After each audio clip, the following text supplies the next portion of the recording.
വൈപ്പിൻ മേഖലയിലെ ഈ കടലാക്രമണ പ്രശ്നത്തിന് ഒരു ശാശ്വതമായ പരിഹാരം വേണമെന്ന് നേരത്തെ തന്നെ ഇവിടുത്തെ ജനപ്രതിനിധികൾ MLA KN ഉണ്ണികൃഷ്ണൻ നേതൃത്വത്തിൽ ആവശ്യപ്പെടുകയുണ്ടായി. അതിന്റെ അടിസ്ഥാനത്തിലാണ് തീരദേശ കോർപ്പറേഷനെ ചുമതലപ്പെടുത്തി ചെന്നൈ IITയുടെ ഒരു റിപ്പോർട്ട് തയ്യാറാക്കാൻ ആവശ്യപ്പെട്ടു. അവര് 185 കോടി രൂപയുടെ പദ്ധതിയാണ് ആദ്യം സമർപ്പിച്ചിരുന്നത്. അവർ ടൂറിസം വരുന്ന ചെറായി കുഴിപ്പള്ളി 2 ബീച്ചുകൾ ഒഴിവാക്കി 145.87 കോടി രൂപയുടെ പദ്ധതി സമർപ്പിച്ചിരുന്നു. ആ പദ്ധതി ചർച്ച ചെയ്യുന്നതിനു വേണ്ടി പഞ്ചായത്ത്, ബ്ലോക്ക് പഞ്ചായത്ത് അംഗങ്ങൾ, രാഷ്ട്രീയ പാർട്ടി പ്രതിനിധികൾ, മുൻ ജനപ്രതിനിധികൾ ഇവരെല്ലാം ചേർന്ന് വിശദമായ യോഗം ചെന്നൈ IITയുടെ പ്രതിനിധികളും തീരദേശ കോർപ്പറേഷൻ MDയും പങ്കെടുത്ത് നടത്തിയിരുന്നു. അവർ വച്ച നിർദ്ദേശങ്ങൾ കൂടി ഉൾപ്പെടുത്തിക്കൊണ്ട് അതിന് അവസാന രൂപം നൽകി. ആ പദ്ധതി PMSSYയിൽ കേന്ദ്ര ഗവൺമെന്റിന്റെ പ്രധാനമന്ത്രിയുടെ പദ്ധതിക്കകത്ത് ഉൾപ്പെടുത്തണം എന്ന് ആവശ്യപ്പെട്ടുകൊണ്ട് ജനുവരി 12 സംസ്ഥാന ഗവൺമെന്റ് വിശദമായ റിപ്പോർട്ട് സഹിതം കേന്ദ്ര ഗവൺമെന്റ് നൽകിയിട്ടുണ്ട്. അതിൽ 60% യൂണിയൻ ഗവൺമെന്റും 40% സംസ്ഥാന ഗവൺമെന്റുമാണ്. 40% സംസ്ഥാന ഗവൺമെന്റ് ചെലവഴിക്കാൻ തയ്യാറാണെന്നുള്ള കാര്യവും യൂണിയൻ ഗവൺമെന്റിനെ അറിയിച്ചിട്ടുണ്ട്. ഇപ്പോൾ ഞങ്ങൾ മനസ്സിലാക്കിയിട്ടുള്ളത് അതിന്റെ അടിസ്ഥാനത്തിൽ ബാംഗ്ലൂരുള്ള അവരുടെ സംവിധാനത്തെ ഇതിന്റെ ഇവാലുവേഷൻ റിപ്പോർട്ടിന് വേണ്ടി നൽകിയിരിക്കുകയാണ്. അതിന്റെ അടിസ്ഥാനത്തിൽ തീരുമാനങ്ങൾ ഉണ്ടാകുമെന്നാണ് ഈ കടലാക്രമണ പശ്ചാത്തലത്തിൽ വീണ്ടും ഫിഷറീസ് വകുപ്പുമായി, കേന്ദ്ര വകുപ്പുമായി ബന്ധപ്പെട്ടപ്പോൾ മനസ്സിലാക്കാൻ കഴിഞ്ഞിട്ടുള്ളത്. ആ പദ്ധതി കൊണ്ടുവരാൻ കഴിഞ്ഞാൽ പരിഹാരമാകുമെന്ന് തന്നെയാണ് കണക്കാക്കുന്നത്.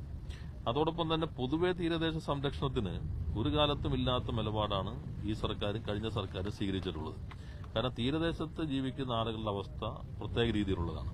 വേണമെങ്കിൽ നഗരപ്രദേശങ്ങളിൽ ആദിവാസി തുല്യമായ സാമൂഹ്യ ഘടകം ഒഴിവാക്കി കഴിഞ്ഞാൽ മറ്റു തരങ്ങളിലെല്ലാം ജീവിതം മുന്നോട്ട് കൊണ്ടുപോകുന്നവരാണ് തീരദേശത്ത് താമസിക്കുന്നവർ. അവരുടെ സംരക്ഷണം പ്രധാനപ്പെട്ട ഉത്തരവാദിത്തമായി ഏറ്റെടുത്തിട്ടാണ് 5300 കോടി രൂപയുടെ ഒരു തീരദേശ പദ്ധതി നടപ്പിലാക്കാൻ തീരുമാനിച്ചത്. അതും കിഫ്ബി വഴിയും കേന്ദ്രത്തിന്റെ സഹായം ആവശ്യമാണ്. യഥാർത്ഥത്തിൽ കടൽ തീരം കേന്ദ്ര ഗവൺമെന്റിന് ദേശീയ അതിർത്തിയാണ്.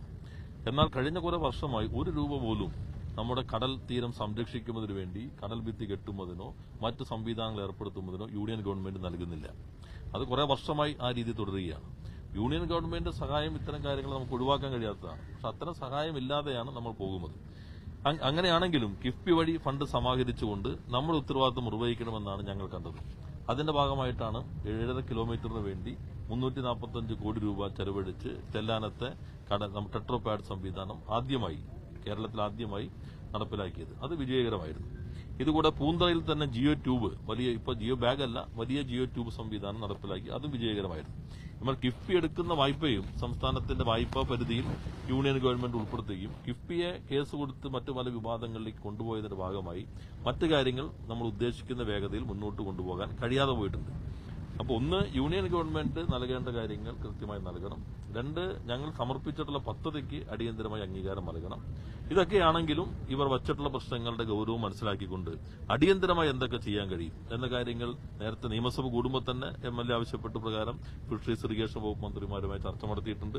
കളക്ടറോട് അഭ്യർത്ഥിച്ച് അദ്ദേഹം ഇവിടെ വന്ന് സന്ദർശനം നടത്തി സമരസമിതിയുമായി ആലോചന നടത്തിയിട്ടുണ്ട്. അതിന്റെ തുടർച്ചയിൽ അടിയന്തരമായി ഏറ്റെടുക്കാൻ കഴിയുന്ന കാര്യങ്ങളെല്ലാം തന്നെ സർക്കാർ ചെയ്യും. എന്തായാലും തീരദേശ സംരക്ഷണത്തിലും ഇവിടെ താമസിക്കുന്നവരിലും സർക്കാരിന് പ്രയോറിറ്റി ഉണ്ട്. ഒരു കാലത്തും കേന്ദ്രത്തിൽ ഒരേ ഗവൺമെന്റ് ഉള്ളപ്പോഴും 8 മന്ത്രിമാർ കേന്ദ്രത്തിലുള്ളപ്പോഴും നമ്മുടെ ചെല്ലാനം എല്ലാം ഇതേപോലെ തന്നെയാണ് കിടന്നിരുന്നത്. അവരൊരു മാറ്റം ഉണ്ടാക്കാനാണ് ഞങ്ങൾ ആഗ്രഹിക്കുന്നത്. എന്നാൽ ഗവൺമെന്റിന് ഒരു ഞെരുക്കമുണ്ടെന്ന് എല്ലാവർക്കും അറിയാം. ഞങ്ങൾക്ക് ഈ സാമ്പത്തികമായൊരു ഞെരുക്കം ഇല്ലായിരുന്നുവെങ്കിൽ കുറെ കൂടി വേഗതയിൽ കാര്യങ്ങൾ നടത്താൻ കഴിയുമായിരുന്നു. അത് ഞങ്ങളുടെ ഭാഗമല്ല, പല നയങ്ങളുടെ ഭാഗമായിട്ടുള്ളതാണ്. എങ്കിലും ഈ പ്രശ്നത്തിൽ പരമാവധി സാധ്യമാകുന്ന അടിയന്തര ഇടപെടലുകൾ നടത്തണമെന്ന് കണ്ടിട്ടുണ്ട്. മറ്റു കാര്യങ്ങൾ നേരത്തെ പറഞ്ഞതുപോലെ അനുമതിക്ക് വേണ്ടി വീണ്ടും ഫിഷറീസ് മന്ത്രി ഉൾപ്പെടെയുള്ള ആളുകളുമായി കണ്ട് സംസാരിക്കണമെന്ന കാര്യം കേരളത്തിലെ ഫിഷറീസ് മന്ത്രിയുമായി ആശയവിനിമയം നടത്തിയിട്ടുണ്ട്. സെക്രട്ടറി തലത്തിലൊരു യോഗം അടുത്ത ദിവസം ചേരുന്നുണ്ട്.